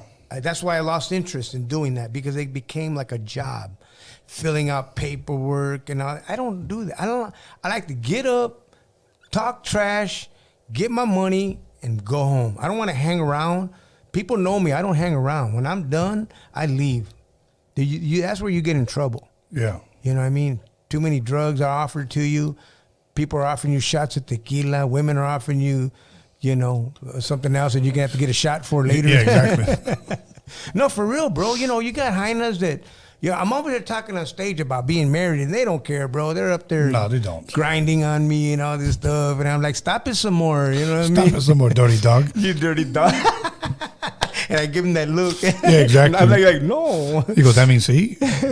But no. That's just how you get in trouble. Yeah, I just try to avoid the temptation, bro, because that's where a lot of comics see. Before I got into comedy, I literally had a heart-to-heart with God. And I said, look, I want to do this, but if I'm going to lose my family behind it or lose my relationship with you, because I got a good, healthy relationship with God. You know what I mean? I'm not Mr. Goody-goody or nothing, but I just got peace, you know what I mean? And I like that. So I didn't want to lose that. I never wanted to lose that by acting a fool, you know? So I go, you know, if this is going to mess up my relationship with my wife or with you, I don't want to do it. And I don't want to travel. Yeah. I don't want to travel. I don't want to be a traveling comic. So, bro, for 30 years, I have been able to make a living staying home in L.A. I leave town once in a while, but I only go out for a couple of nights and I'm back, or a night and I'm back the next day. Right. But that's it, you know, and I've been able to support my family, you know, raised 2 daughters, paid my bills, kept my life together, my relationship with God, my wife together, and, you know, been blessed. And like I said, now I do it. I'm not trying to chase that almighty development deal or trying to be a movie star. I don't need all that. I don't want all that. Hollywood ain't got nothing for me, bro. Hollywood ain't got nothing I want. Been there, done that, bro, you know? Right. And I saw what Hollywood eats its young. People don't realize. Say that one more time. Hollywood eats its young, you know? Steve Harvey said, I would not wish fame on my worst enemy. Wow. You know, you know that, bro. You've seen what fame can do to people. Oh, it destroys people. Yeah. It destroys people. I seen some humble people. As soon as they got maybe the deal they were looking for and they had money, you didn't want to be around their arrogant ass. I'm just going to be real with you. They kind of saw you below them. I see people like that now just when they get a blue check mark on their Instagram. It's the truth. You know, it goes to their head. Hey, bro, I got 70,000 followers. Yeah, but you pay $25 every month to keep those 70,000 followers, bro. You know, you have a blue check mark, but you sleep on your mom's couch. So I get all that, bro. But that's the way they act, you know. Yeah. That's how this whole industry is. But so many people want to break into this industry. So many people want to make it in this industry, but they don't realize what awaits them. They don't realize that, you know. And again, I'm going to say it whether people heard it or not. In my early 20s, when I made the most money off of record producing, it was the most miserable time of my life. Wow. And it's the truth. I heard this one guy recently, this older white man, he said this, and he's a photographer, makes a lot of money. And he said this, money does not make you happy. He said, money does not make you, he goes, yes, it's a necessity. You need to pay bills. You need to pay your house. And, you know, but money does not make you happy. Now, I've known people that say, well, you know, give me that opportunity and that'll make me happy. You don't realize what awaits you. You know, when people ask me, don't you ever want to be rich? I consider myself to be rich. Yes. I have a beautiful family. I have 3 beautiful grandbabies. You know, I mean, I consider myself rich. I don't need to have 10 million, 8 million in the bank. You know, because you know what's going to happen? Biggie Smalls said this in a song, more money, more problems. Family from the woodworks are going to start coming out, or at least ones I think. Yeah. You know, girls started coming out. I think I have your baby. You're going to have friends. Hey, you used to know me back in kindergarten. Yep. You know, and I can't live with that. You know, I don't want to live with that. No. So I'm happy the way I am. I walk the streets. People see me. Hey, what's up? I know you from the podcast. Hey, Rodeo Radio, or Rodeo Radio, or the radio podcast, or the radio program, or the radio. Yeah, you're a radio personality. I'm cool with that, bro. You know, so I get to go eat at Tommy's, walk around wherever. Yeah. I'd rather live with that. I don't ever want to have so much money that I don't have no peace. Yeah.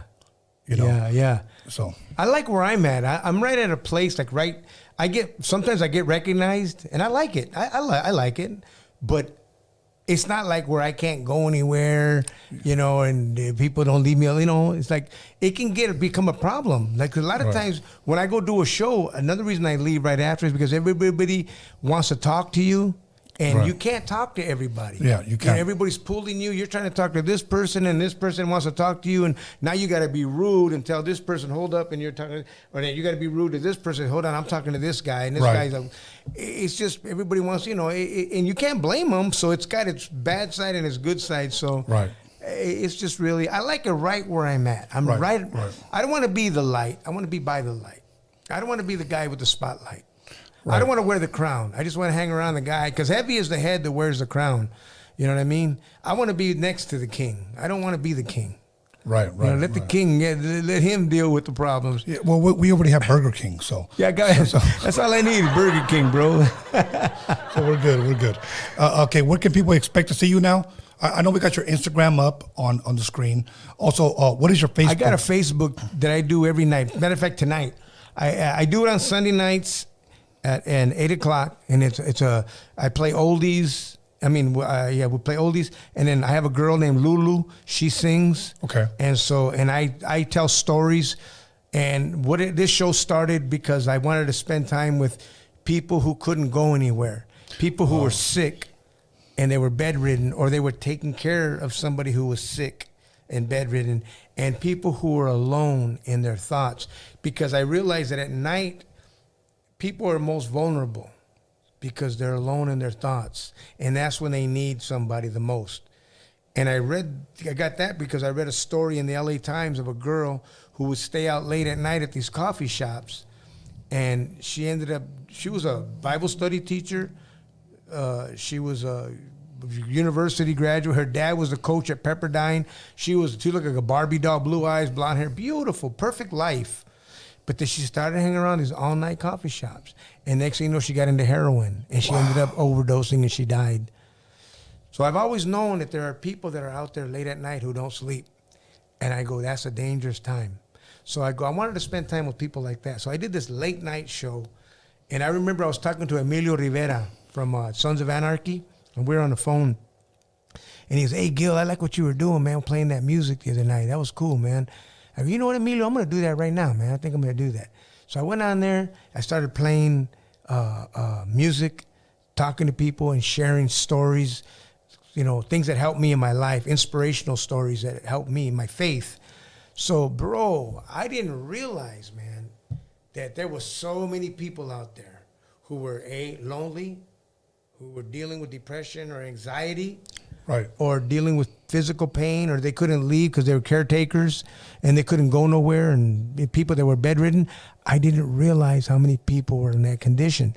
So this show started just taking off. And then Lulu came on, and when Lulu came on, it just took off. It just blew up. But they started messing with us because of the music problems. But I just kept doing it, and been doing it for 4 years now. And bro, there's been people that were at the point of suicide that changed their minds because the feed came up on their Facebook. Yeah. Somebody shared it with them, and they were literally. I've heard stories of people that saying, "Dude, I was going to commit suicide. I went on Facebook for the last time just to, I guess, look at pictures of their grandkids or something, and they saw Lulu singing, and then talking about, we were talking about God and stuff, and they gave them hope, and it's been doing like that for 4 years, bro. So what I started doing was, being that I didn't want to go too spiritual with it, because I wanted to include everybody, because, I didn't want to scare people off with, because you can scare people off with that God talk, spiritual talk. I remember people would talk spiritual stuff, and I would get wigged out. I'm like, get weird. I would get the willies, man. Get the willies. And then so I just said, you know what? I'm going to do a special night that I'm going to be able to do for church night. Yes. So I just be able to share my faith more and go deeper into the faith. So that's what I do. On Wednesday nights, I do a church night, late night church, for people who can't go to church, or people who are sick. Right. People who are sick of going to church. You know what I mean? No, for real. So, that's what I do. It's for everybody. We just hang out. I play gospel music. What is your Facebook? G's Night Owl Coffee Show. G G''S Night Owl Coffee Show. Night Owl. Okay. Night Owl. Yeah, it's for the night owls who can't sleep at night. Okay, Night Owl's Coffee Show. You know? Make sure you guys check that out. G's Night Owl Coffee Show. Yeah, and my Instagram is Gilbert.Esquivel. Okay, do you have a link to that Facebook on anywhere on your Instagram? Because your Instagram is up right now on the screen. It's what? Your Instagram. Oh, it's up? It's up on the screen. I don't have I don't know. I don't think I have a link on it. I don't know how to do social media, bro. That's the thing is that, you know, I just put that Instagram up there and I hardly ever go on there, you know, but I got to start doing that, you know. Yeah. You know, even my TikTok, man, I got a TikTok and that thing took off right away, bro. But I never go on it anymore. I just went on there a few times and, you know, but I just focus on the Facebook show and that you know, just spending time with people. And a lot of my people, like I said, they're sick. They got cancer, lupus, and so I spend a lot of time with them. And you know. So here's what we're gonna do. We're gonna go ahead and we gotta close. I know you gotta do your show tonight. Mm-hmm. What time are you going live? Because it's 8 o'clock. I'm gonna go in and it's 8. No, it's by 8:30. No, at 9. I'm going at 9. Okay. Yeah. We're gonna go up by 9. So make sure you guys tune in. If you guys have Facebook, once again, look him up. G's Night Owl Coffee Show. Coffee Show. Okay. Yeah, we're just having church tonight, so it's like just a place to hang out. If you want to be by yourself or you're lonely or just nothing on TV, just want to hang out, we just have church, man. That's all it is. Awesome. Okay, brother. So when are you performing next, or are you hosting next? The Latin King? Yeah, I'm leaving. Actually, I'm leaving. The Latin Kings of Comedy is coming to the Commerce Casino Friday, June 20. Is it the 24th? Okay. June 24th, whatever. It's the Friday, because we're in El Paso the next night. Yeah. So, but and then this week, in the coming week, I'm doing that Legends cruise, that big old Legends cruise they're doing. Okay. So I'll be on that. Where am I going to be here? At least post up the flyer on your Instagram. June 18th, June 19th, I will be at the Quiet Cannon. Okay. In the city of Montebello. Is it? No. What is that? Monterey? The Quiet Cannon, bro. Yeah. It's the one right off the freeway. Right off the 60, yeah. That's it. And I'm going to be doing that with Brenton Wood. That's dope. Yeah. And then this Sunday, for anybody who's up in the Lancaster, Palmdale area, I'll be up there. Go on my Facebook. I got the flyer on there. I don't know the name of the place I'm going to be at. Okay. You know. Awesome. So. Anything I didn't ask you, anything you want to share? Excuse me, anything you want to promote? No, that's it. Just you pretty much covered it all, you know. Thank you, my brother. Anybody you want to shout out? Oh man, no, I don't shout nobody out. All right, I don't got nobody to shout out. Sorry, guys. My night owls. My night owls. Yes. Okay. All good. Other than that, let me go ahead and give my shout outs to my boy Alex Cervantes. You can reach him on 81 on Instagram. My son B. Scallons for helping me promote this. Norbert, once again, for helping me promote this. Let me go ahead and give a shout out once again to Anthony, the Hip Hop Jedi. And I want to thank myself. Okay. Other than that, Sunday we got another heavy hitter. I got a female artist coming through that a lot of you have been requesting. It'll be her first time here making her Roadium Radio interview debut. So make sure you guys tune in.